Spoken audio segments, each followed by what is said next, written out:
शहर का नाम था नूराबाद, और नूराबाद पर हुकूमत करने वाला शख्स बादशाह ज़हूरुद्दीन। उसके महल की दीवारें सोने से मढ़ी हुई थीं, फर्श पर यमन की कालीनें, छत से लटकते झूमर जिनमें हजारों चिराग जलते थे। जब वह दरबार में बैठता तो लोगों की निगाहें झुक जातीं। वह अमीर था, वह ताकतवर था, वह इंसाफ करता था, और इसी वजह से उसे अपने आप पर हद से ज़्यादा भरोसा हो गया था।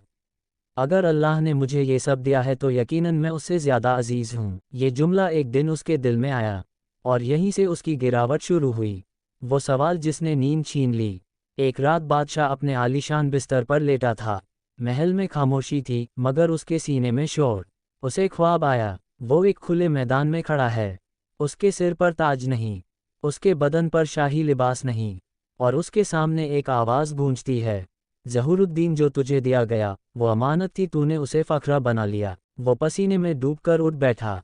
ये सिर्फ ख्वाब था, उसने अपने आप से कहा, लेकिन दिल नहीं माना। दरवेश से पहली मुलाकात। अगले दिन बादशाह शिकार के लिए शहर से बाहर निकला। रास्ते में एक बूढ़ा दरवेश मिला, फटे कपड़े, हाथ में लकड़ी की लाठी, चेहरे पर अजीब सुकून। दरवेश ने बादशाह को देखा और मुस्कुराया, ए ज़हूरुद्दीन। दरवेश ने सीधे नाम लिया। सिपाही चौंक गए। तू बादशाह है, लेकिन तू आज़ाद नहीं है। बादशाह तिलमिला उठा, तुझे मालूम है तू किससे बात कर रहा है? दरवेश ने आसमान की तरफ देखा और कहा, हाँ, मैं उस इंसान से बात कर रहा हूँ जो ताज पहनकर भी कैदी है। ये अल्फाज तलवार की तरह दिल में उतर गए। दरवेश की बात जो जहर बन गई। बादशाह आगे बढ़ गया, लेकिन वो बात उसके साथ चलती रही। उस रात उसने सोने की कोशिश की, मगर ताज भारी लगने लगा। क्या मैं सच में कैदी हूँ? उसने पहली बार अपने आप से सवाल किया। तीसरे दिन दरबार लगा। सब कुछ हमेशा जैसा था, मगर बादशाह वैसा नहीं था। उसने ऐलान किया, आज से मैं एक हफ्ते के लिए महल छोड़कर आम लोगों की तरह रहूंगा। दरबार में सन्नाटा छा गया। वजीर कांपते हुए बोला, हुजूर, ये आपकी शान के खिलाफ है। बादशाह ने धीरे से कहा, शायद मेरी शान ही मेरे और अल्लाह के बीच दीवार बन गई है।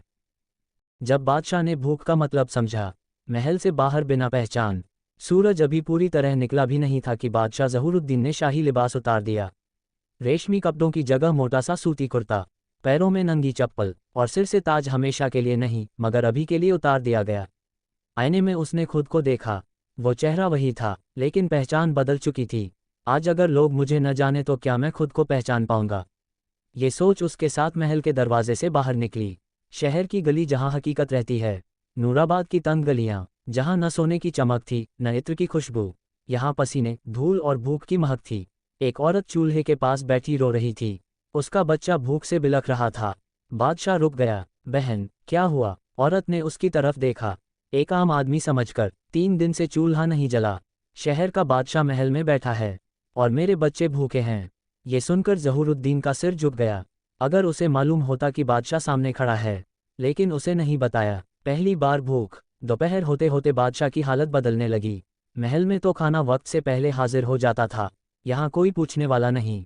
उसका पेट जलने लगा। ये वही भूख है जिसे मैं आज तक फरमानों से मिटाता रहा। उसने एक रोटी खरीदने की कोशिश की, लेकिन जेब खाली थी। सोना चांदी सब महल में छूट गया था। आज पहली बार उसके पास कुछ भी नहीं था रोटी के बदले मेहनत। एक नानबाई की दुकान पर वो रुका। भाई, कुछ काम दे दो, मुझे भूख लगी है। नानबाई ने उसे ऊपर से नीचे देखा। काम जानते हो? सीख लूंगा। उसने तंदूर के पास खड़े होकर लकड़ियां डालीं।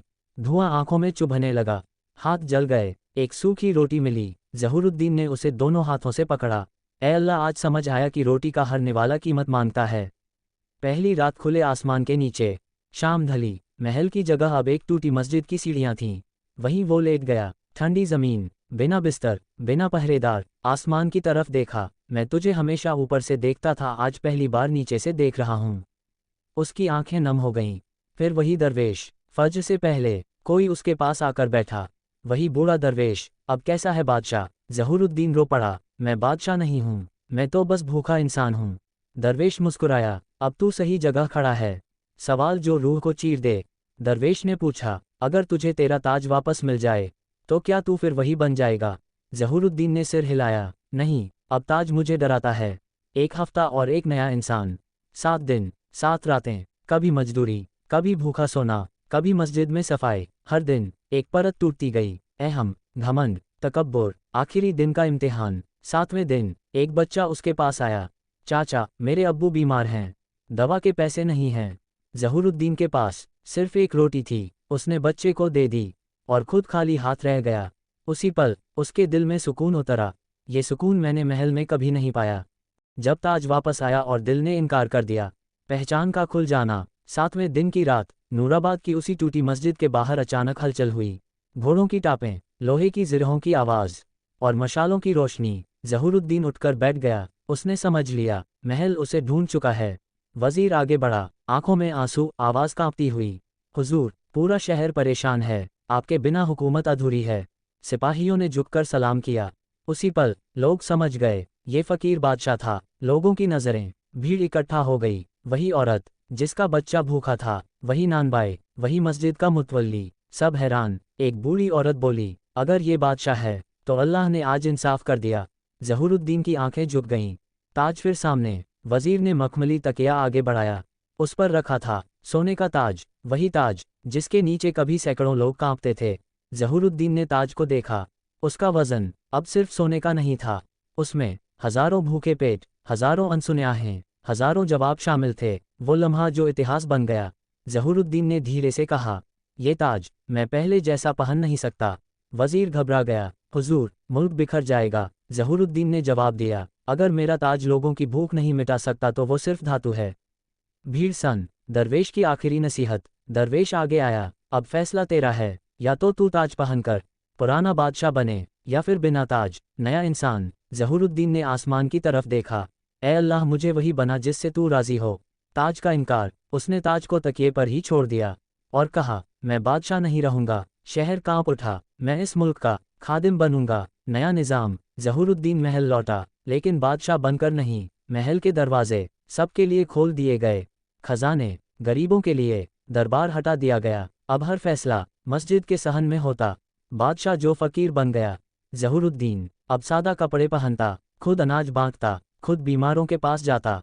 लोग उसे कहते, फ़कीर बादशाह। आखिरी मुलाकात। एक दिन दरवेश फिर आया, अब तू आज़ाद है। ज़हूरुद्दीन ने पूछा, आप कौन हैं? दरवेश मुस्कुराया, एक सवाल जो अल्लाह ने तुझे भेजा था।